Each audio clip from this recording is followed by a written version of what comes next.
Hello, and welcome to the newest episode of the Blue Collar Racing Podcast. We got a return guest on, a good buddy of mine, Chris Parker. How's it going?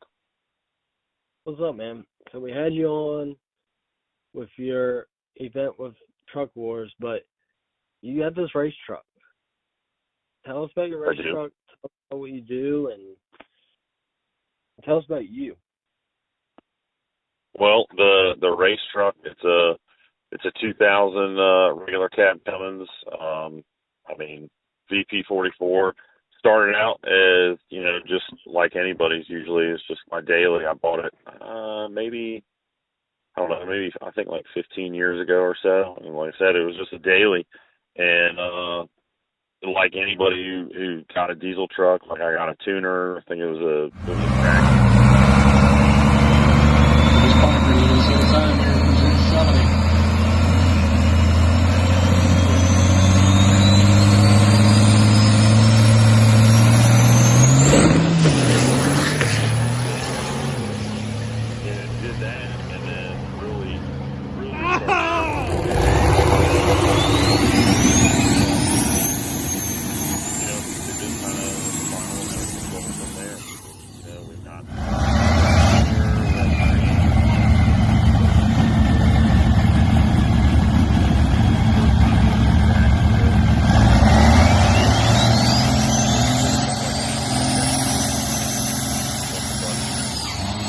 Really found out how slow my truck was, but enjoyed it, had a blast. And then then it was like, from then on, it was like, what could we do to make it go faster? And it started out with one turbo, and then one turbo led to two turbos, and two turbos led to two turbos with nitrous, and then we started to like really get serious, and over like, I'd say like a course of like 8 or 10 years, steadily modifying it.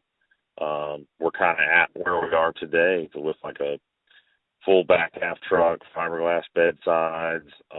We've got fiberglass doors for it yet, but I haven't put those on. It's in the process of rehabilitation. Like you obviously saw it. I know a lot of other people did, but I blew it up at I think it was the last Rudy's event at Piedmont, I think 2 years ago. And we've slowly been trying to piece it back together and get it back out on the track. Yeah, that was I didn't make it to that event, but I remember you posted it, and I think you sent me a text or something not long afterwards, and you were like, it blew up. Yeah. And I started seeing the videos of it, and I was like, oh boy. It definitely had a major malfunction when you took it out. Oh yeah. A couple of the main caps decided to exit the chat, and the crankshaft broke off. I think like pretty much like right at just behind the number one cylinder. So we turned it into a 2-piece crankshaft and sent some main caps and rod bolts and everything all over the track. It was pretty bad. It felt from the motor being like full tilt, like for what our engines do, probably like 3,000 RPM to dead stop of a rotation. It felt like I hit a tree when the motor finally gave way. And it was interesting, but it's still the picture was the best. Amy Gilbert got a still frame of it and sent it to me of both back tires off the ground. Had daylight under both back tires. It hit so hard. Yeah, I remember it was right after you did the back half. You guys were introducing nitrous to it, and I just did something to mine, and you and me went to a test and tune night at Northeast, and met you down there. I was helping you get the truck ready, and I was just amazed by the back half and everything. And I saw the truck get in the track. It was one of the first times you had it out since you did all that work. And, I mean, the truck just took off.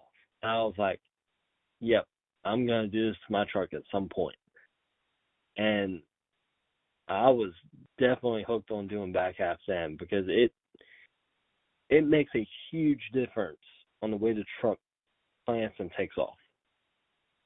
Oh yeah, yeah, it's huge difference. I think when it was still, I'm not going to say, I mean, it was pretty much a full weight regular cab, but all we had was counts on it.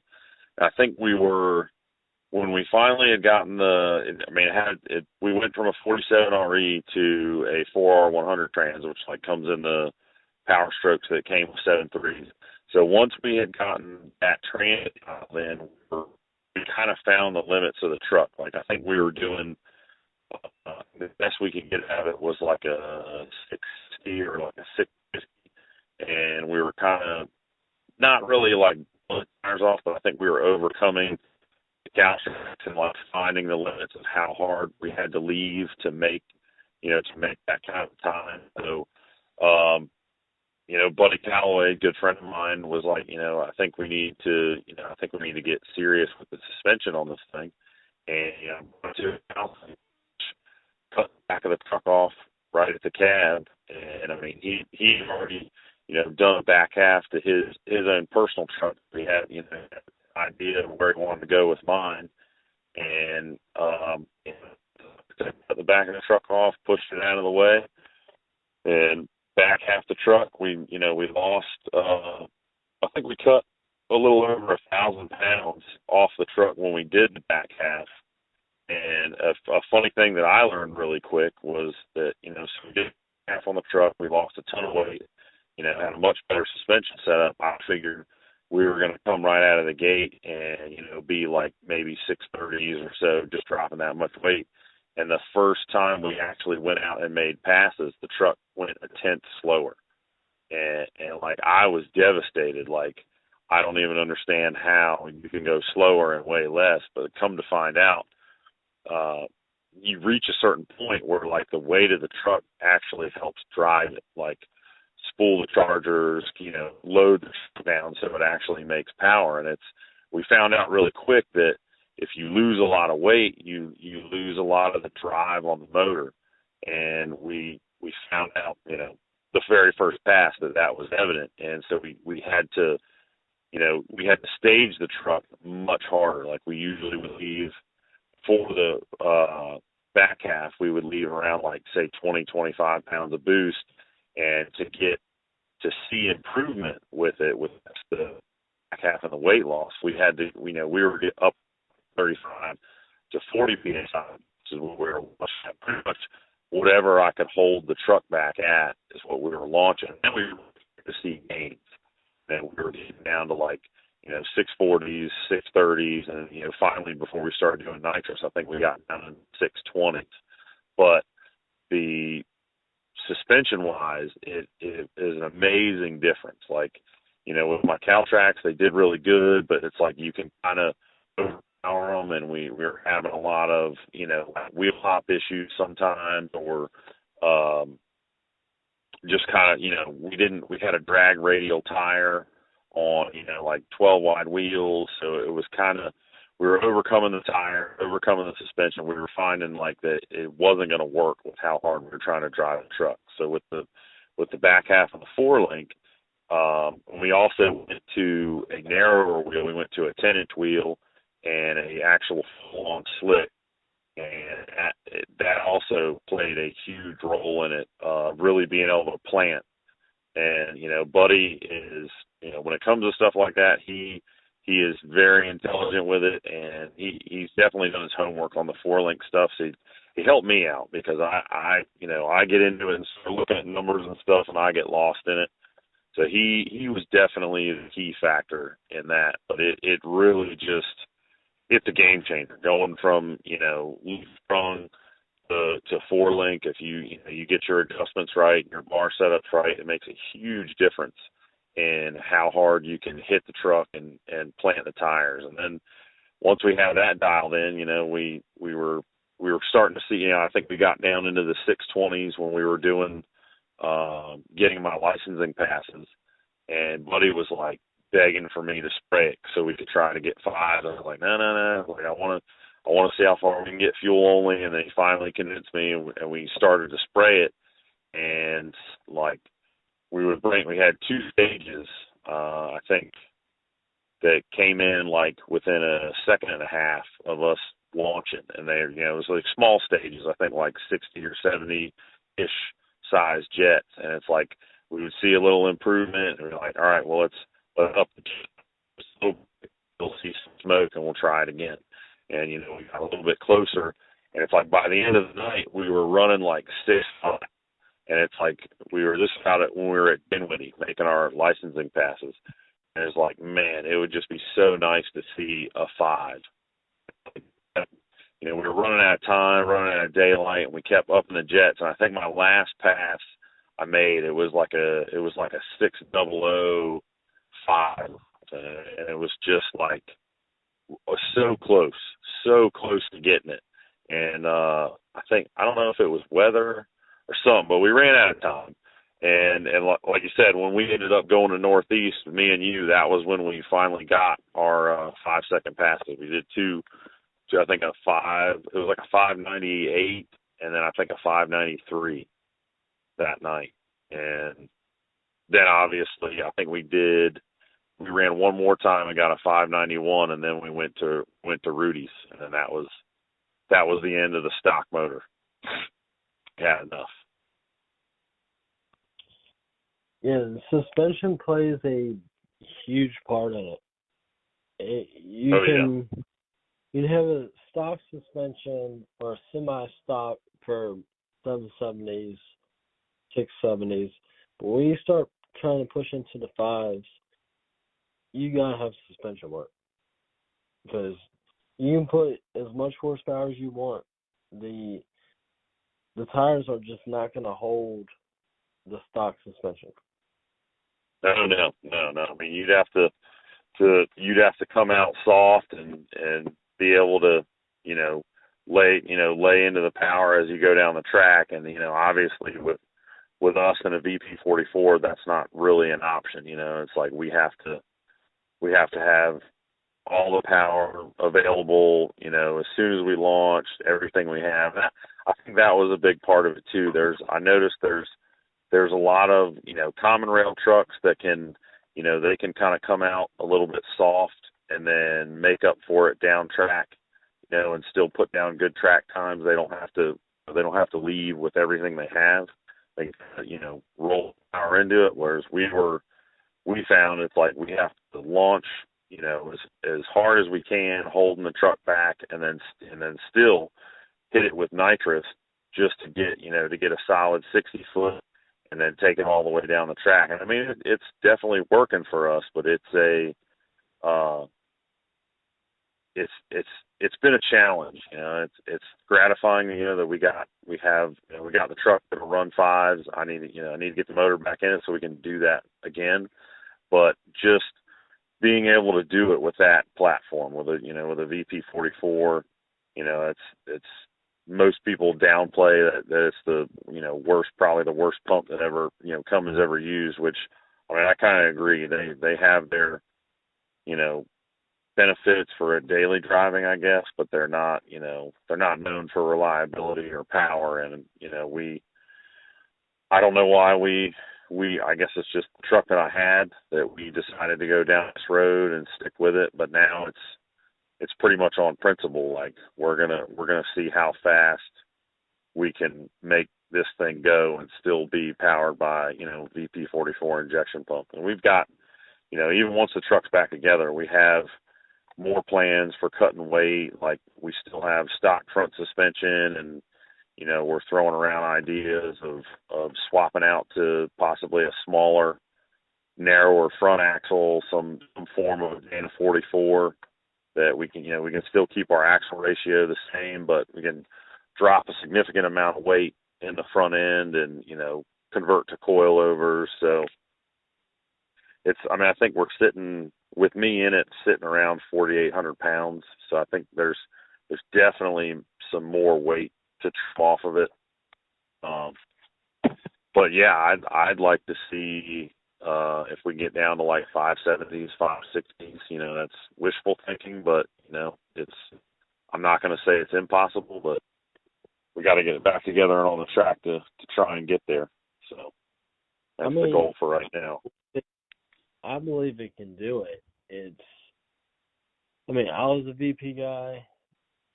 It's one of those things when you have a VP truck and you're trying to make it go fast, you want the VP to go as fast as possible. Oh, yeah. Instead of having a pump failure, I decided because I want to go faster to go P-pump. Honestly, I'm mixed on it. Yes, I'm excited about the P-pump, see what it can do, but also part of me is I'm going to miss the vp44 part of it. Oh, yeah. There's not many of us that are still trying to do it. I know there's me, and then there's Stephen O'Neill with Stainless, that he's got the pink S10 truck, and he is right on my heels right now. I think he ran last weekend, and I think he's down to like 620 fuel only. So he's right where I was before I started spraying, and he's doing it with a non-monster vp44, which I'm really excited about. I want to say he's got the Scheid Stage 2 pump, and that kind of gives me hope, because I know if my monster pump ever fails, it's not very likely that I can get a replacement. So that'll be the pump I have to use instead, if mine ever fails. But he's on my heels, and there's a few other guys, Chris Krebs and TJ Frey and my buddy Drew Carter. There's a few of us out there that are still trying to go fast with VPs or faster. So it's definitely, in diesel drag racing, it's an acquired taste. You could, if you were just trying to go fast, there are much cheaper ways to do it, like going P-pump or going common rail. But it's I don't know. I think it's like I said, it's on principle now. We've come this far. I've stopped counting what it's costed to get here. We're just whatever it takes. We're going to keep trying to find ways to go faster with very limited RPM and fuel. Yeah. So, what all, besides the main caps and the crank, is that all that went bad on the motor that blew up, or did you have to get a completely new motor? What all did you do? So, when the main caps failed, or whatever, I don't know if it was from what I was told from a couple of people that know, way more about these motors than I do. It's obviously in a stock motor, the main caps aren't tied together. It's just two bolts, going into the block that holds each main cap, and they have the ability, over time, they can, I don't want to say loosen, but they can kind of move, back and forth, especially in, I guess, higher horsepower applications. And it's over time, they essentially, I guess, they do work themselves loose to the point where they fail. And, when it did, it spit one of them out of the motor and it broke the crank. But when I started to take it apart and look at what was salvageable, there's not a lot of open space inside those motors.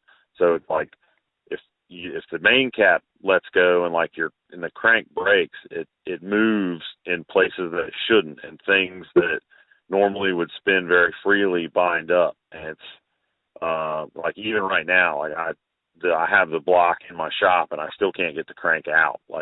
I have all the caps off, all the connecting rods are disconnected, but it is locked in there.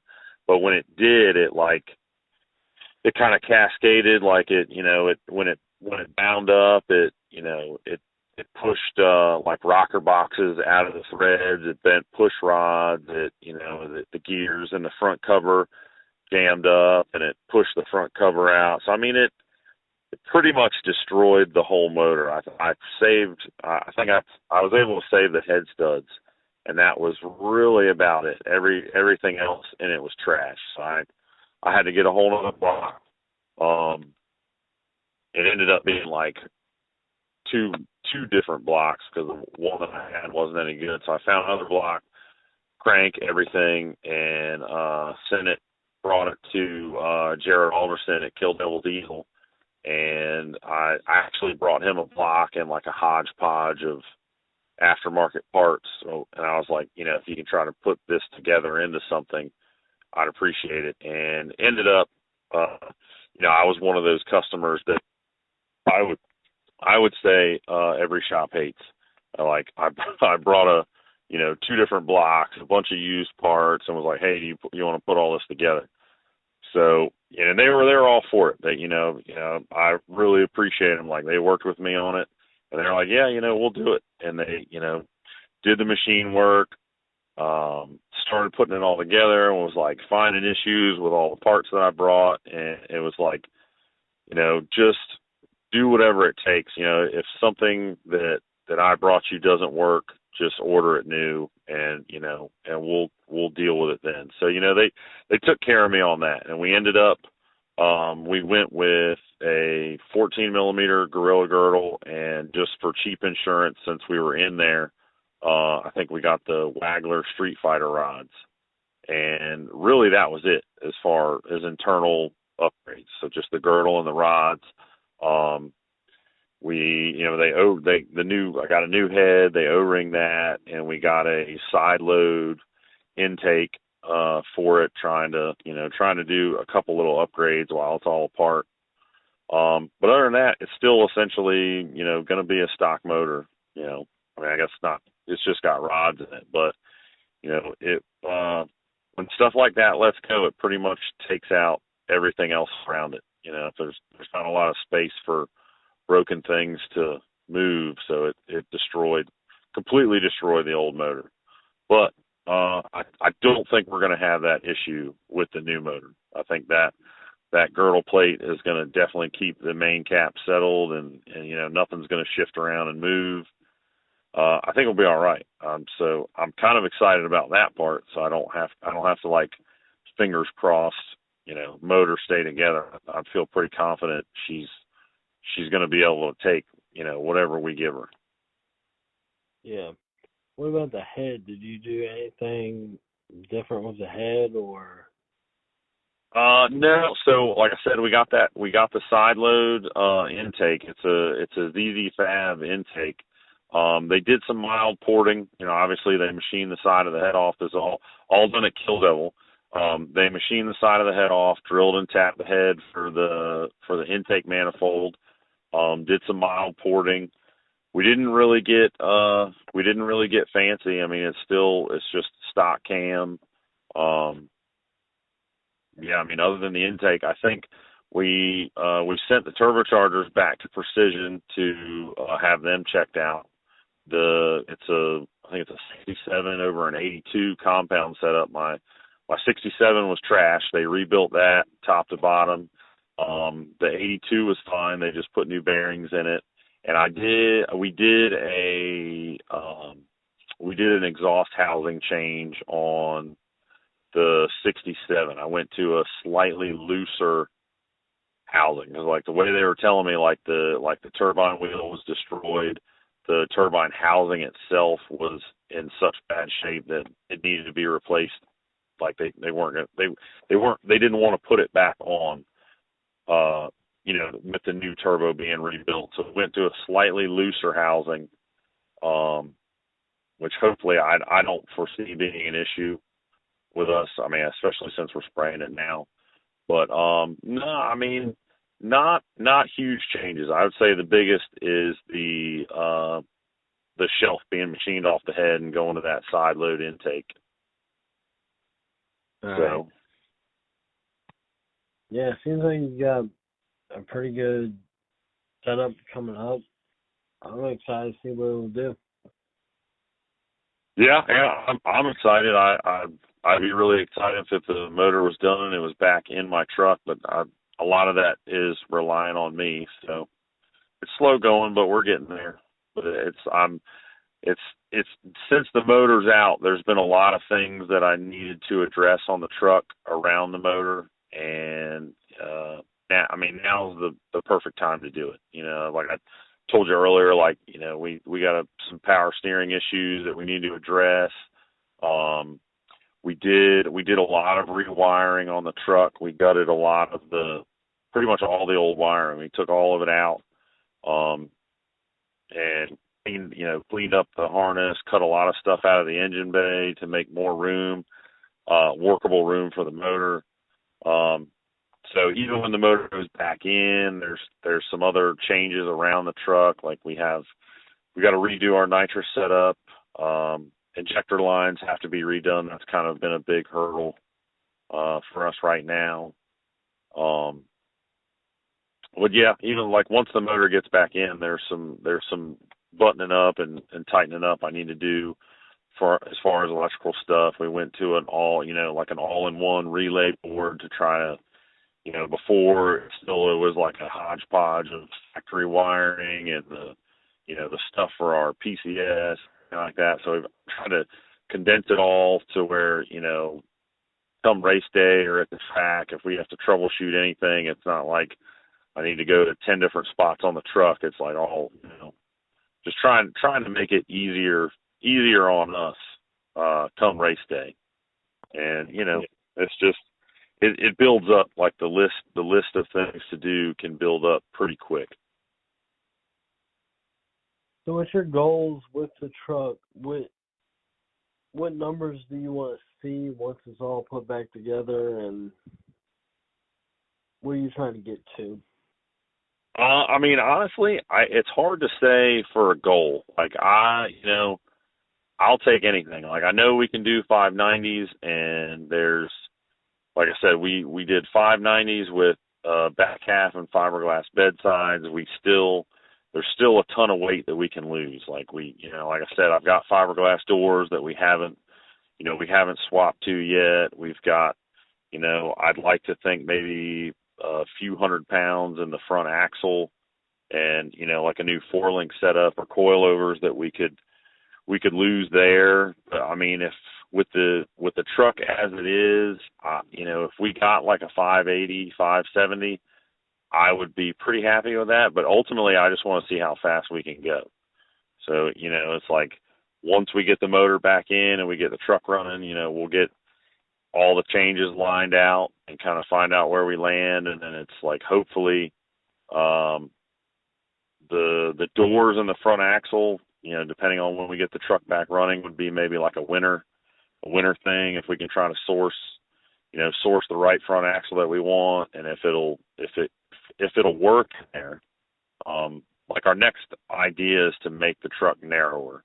It's like the factory full-size axles are wide, and in terms of drag racing, our tires essentially are out of the groove in most cases. Like drag cars are extremely narrow compared to a full-size truck. So it's like if we can skinny up the axles, we not only do we lose weight, but it'll steer better, and we can have the tires more in the groove anyway. So Buddy again is the king of wild but very good ideas, and he was throwing it out to me like the earlier, I want to say it was like late 70s or early 80s, like Jeep Wagoneer axles are very skinny. It's like a very narrow, like one of the narrowest 44s you can get. It's like if we could get that in there and actually make it work with a new 4-link setup, and have it clear everything, say like the oil pan and stuff like that. The aftermarket is the Dana 44. You can get almost any gear ratio, the outer C's and stuff that you need to change it to 8-lug or whatever is there. So it's like that could be a huge way to drop weight, and it could not too terribly expensive. A lot of guys are going to like custom front and rears, and it's like you could have $15,000 wrapped up in an axle, and it's like we could probably achieve that with a tenth of the budget and have like the same weight axle as like a custom 9-inch, and it's be financially more realistic to do. And that's kind of like another thing that we've been trying to do is like find areas where we can drop weight and not spend a ridiculous amount of money. And it's like, with the setup we have, like with the 14-bolt rear that we did, we've comparable. We've got an axle that's like comparable in weight to like a built 9-inch rear, and we did it on a quarter of the budget. So it's like, I don't know. It like we're trying to make a statement that it's not all about throwing a ton of money and fancy parts at it. I mean, we do have a good amount of money and some fancy parts in it, but there's also some stuff that's it's very basic and functional, and it's been working, and it's like we try to tell everyone. It's like, guys that are getting in more serious into drag racing, and it's like I tell them all, like, this is the axle we use, these are the parts, like it's readily available. It's like not everything is about all the custom billet bells and whistles. Like this stuff works, and it's you can find most of it in a junkyard. So, but for goals, I mean, as fast as we can go. Try, fast as the vp44 can go. Like I've joked with Buddy about it. Like, when we finally find a stopping point on the 4-wheel drive truck, it's like we need to shoehorn that motor into like a Tacoma, something that weighs like 1,800 pounds. Yeah. But Buddy Callaway is like a evil genius when it comes to race trucks. He helped me out a lot when I was doing my 4-link stuff and back half stuff on my truck. I was building stuff, taking pictures, sending it to him. He was giving me his input. He would tell me, change this, do that. This looks good. I would do it, send him a picture. He'd be like, all right, you should be good. He is a great one for knowledge. Oh, yeah. He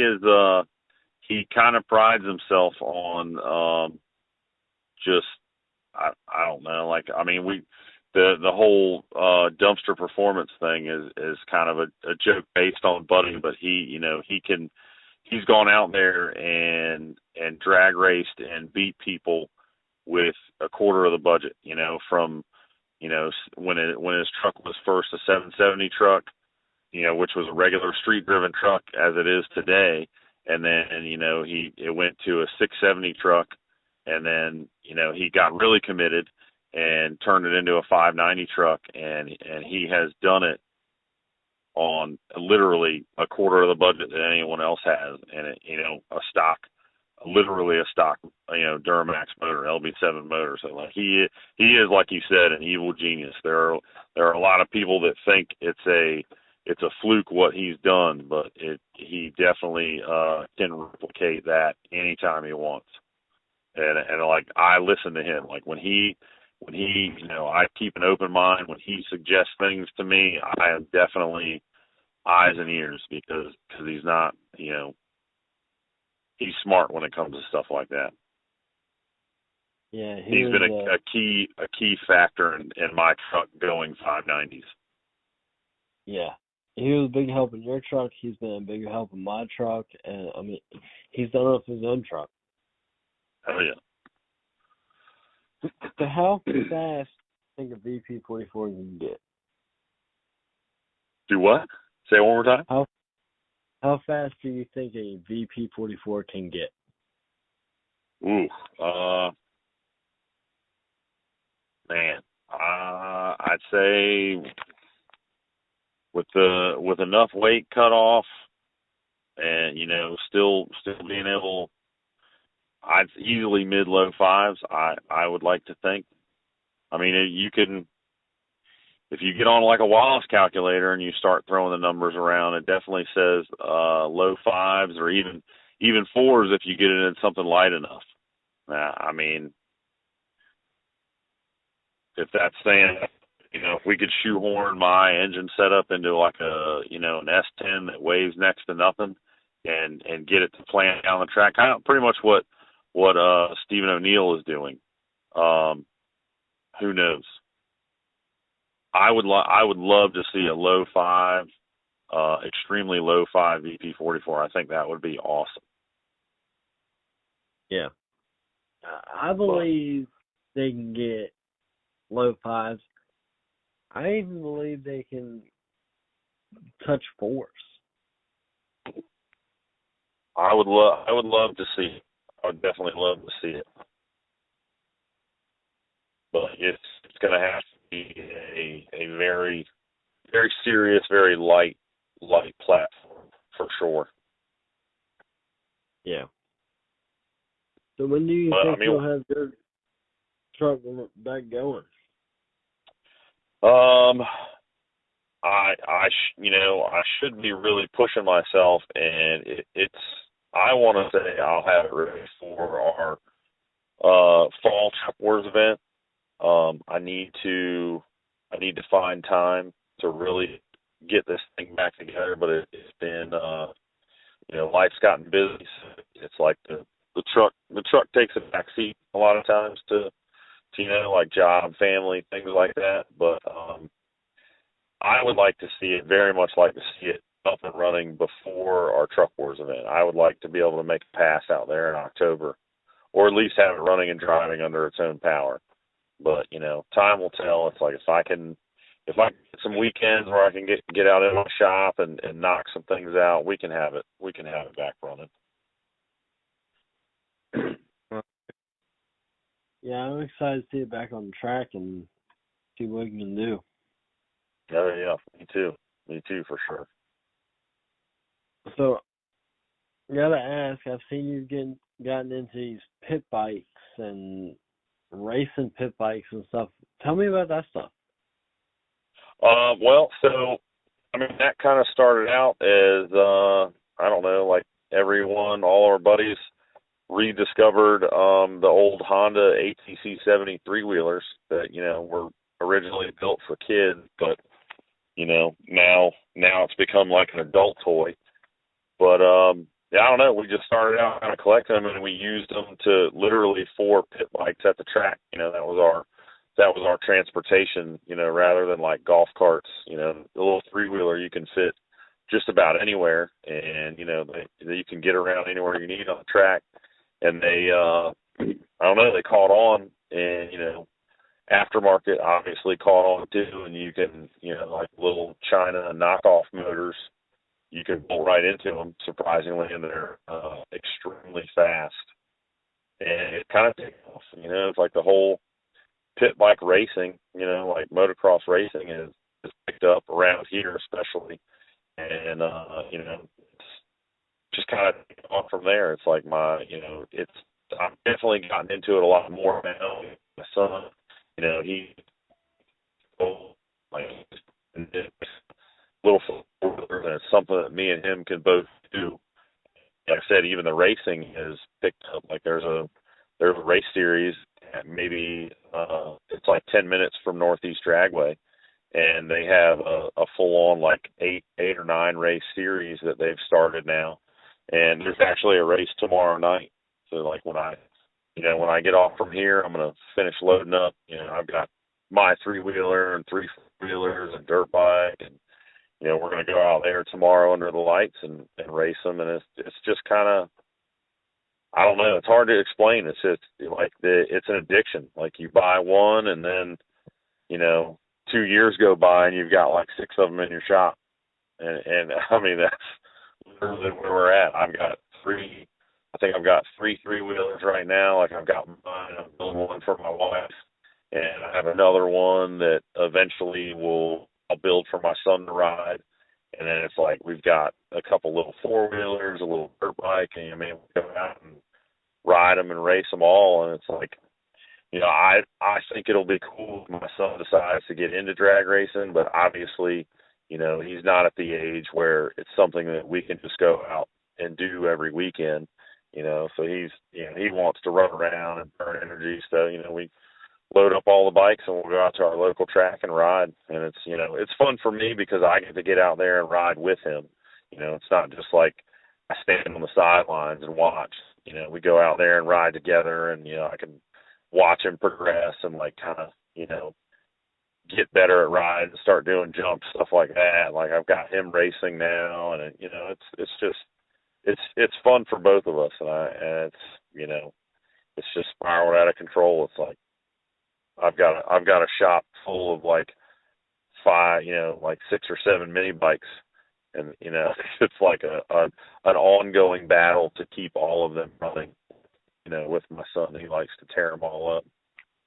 So yeah, man, it's just fun. It's, you know, it's the race series that we're in, and there's tons of adults that go out there and race mini bikes. So it's like it's like a whole following. You know, it's like, you know, we don't need the big bikes. It hurts too much to ride the big bikes.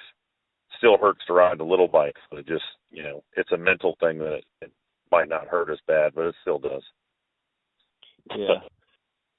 Yeah, I'm not even gonna lie, I'm in the middle of redoing stuff on a mini bike too for my stepson. I mean, he was interested in the stuff, and I've picked one up and been doing. It's had a ton of electrical problems. I've been going through all of it and rebuilding it and trying to get it ready for him. But that stuff is just fun to do. It's almost more relaxing to work on one of those than it is to work on your race truck. Oh yeah, without a doubt, without a doubt. I don't have any issues going into the shop and tinkering with those little bikes. And I look over at my truck in the corner. I'm like, man, should I go mess with that thing? And I'm like, nah, I'm gonna ride this 3-wheeler for a little bit. So, yeah, I mean, I get it. I get it. And they're just so easy when you're not running. You can just push them around. When you have a race truck not running, you can't just push that around. It's just easier to just work on them and have a good time, and you can spend time with the family while doing it. Yeah, that's right. That's right. So, do you have any? Do you have a tip of the week for fans? Do I have what? You have a tip of the week for the fans? I guess this week it would be hydrate and definitely fans. Fans are your friend, and Gold Bond spray. It's a game changer. Yeah. Gold Bond spray, way easier to apply than powder, and it will, especially out at the track. I know a lot of guys are going to they're probably already race. It is going to be a scorcher. I think it's going to be like 97 degrees tomorrow here. So, tip of the week, hydrate and Gold Bond for sure. Yeah, we'll have to agree with that one. And then anywhere people can find you, seeing your truck build, seeing what it's going to do in the future, and ways people can find you on social media. Yeah, I would say just my personal Facebook page and my Instagram page, Fueled by Haters, or it's fueled_by_haters_. But yeah, anytime there's progress on that, it usually goes up there. And I mean, for the diehard vp44 guys, there's a vp44 Facebook page where, you know, Drew and, you know, TJ Frey, you and all of us, like anyone interested in VP44s, you know, that it's Facebook page with nothing but that content. And Drew Carter manages that page, and he has done an excellent job of keeping the list updated of the fastest VP44s. It came top D years ago, and like that whole thread got shut down, and is back up and is keeping it current for us. So it's cool to keep a very niche group of diesel drag racers excited, and, you know, has us competing with each other. Yeah, if it wasn't for me being buddies with Drew, I'd probably be disowned from that page, switching over to P Pump, being buddies with Drew, and being on the podcast and stuff. I'll still be able to see what you guys do. Oh yeah, oh yeah. Now, I mean, we are a little bit upset that we lost you, but we understand. It's a tough road. We'll see what the old P Pump can do. Who knows? I might get tired of P Pump and decide to switch back. Oh God. Well, we'll take you back, but please don't go to Common Rail. That'll be the all-time quit. I'll switch back to VP before I go to Common Rail. Thank you for that. We'll try the P Pump thing out. I'm keeping one of my front cases just in case. If I need to switch back to VP, I can just switch out the front case, put a VP on it. Yeah, well, I mean, I'm on the P-Pump game. There's a few guys that were doing really good with it, and I mean, it kind of left a hole for you to fill. You to be the guy to fill it. Yeah, a lot of guys dropped off the P-Pump game. Yeah, well, I mean, I can't blame them. I mean, the Common Rail, the Common Rail setup is like the new LS way to go. You can put the parts on and tune it to do exactly what you want. So I mean, I get it. If you're trying to be all out competitive, that's kind of the only option right now. Yeah, but I want to try to stick with the old school way and see if we can make some power. Yeah, it's definitely possible. Make a truck loud enough and make traction. You can run some numbers. Yeah, absolutely. I'm rooting for you. I appreciate it, man. Well, I'm hoping to see you out on track soon. And unless you got anything else, I think this is about it for the podcast. Yeah, no, I'm good, man. I gotta start loading up all these bikes and get ready to sweat it out tomorrow.